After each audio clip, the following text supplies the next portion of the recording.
Hey, Tom here, giving you an update on the van build. It's coming along pretty good.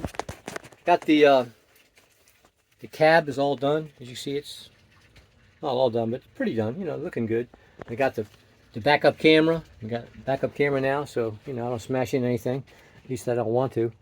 Going inside here. This is pretty neat here. This is the that's the faux marble. You know, sink. But it's actually just plywood and epoxy, and it's pretty decent. You know, it's lightweight, and this is the shower area that we still got to do quite a bit of work on. That's probably the last thing we're going to work on. And then we got our new boat stove. Look at this. It rocks. You know, when the RV is rocking, so will the stove. And got the fridge in. We went ahead and we got just car seats because they've already got all the structure in it, you know, things for the seat belts, so we don't have to worry about that. We're just going to tie it into this unistrut and bolt that all down, and you know, it'll be pretty good.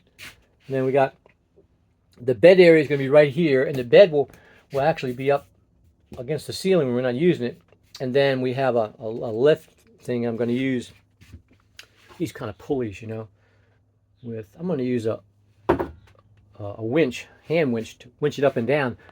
I think it's going to be a pretty clever idea. I've been thinking about how I can do this thing for like the last year. Run through all kinds of different ways of doing it, electric motors, garage lifters, that kind of. But there was always a problem with it one way or other. But this, I think, is going to work.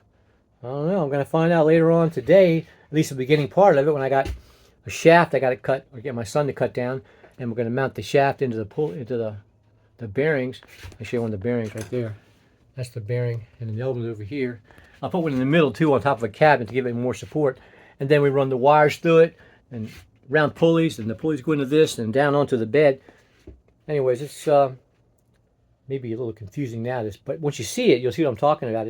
It ought to be pretty clever. I think, you know, maybe I'm crazy. Maybe it's going to be a big flop.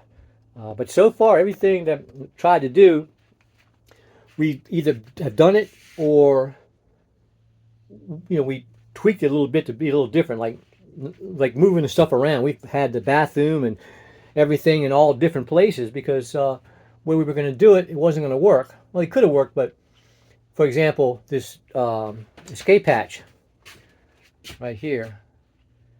The reason that escape hatch is there is because it's going to be in the shower, which is where Denny wanted it. But she wanted the shower and everything else to be in the back of the van.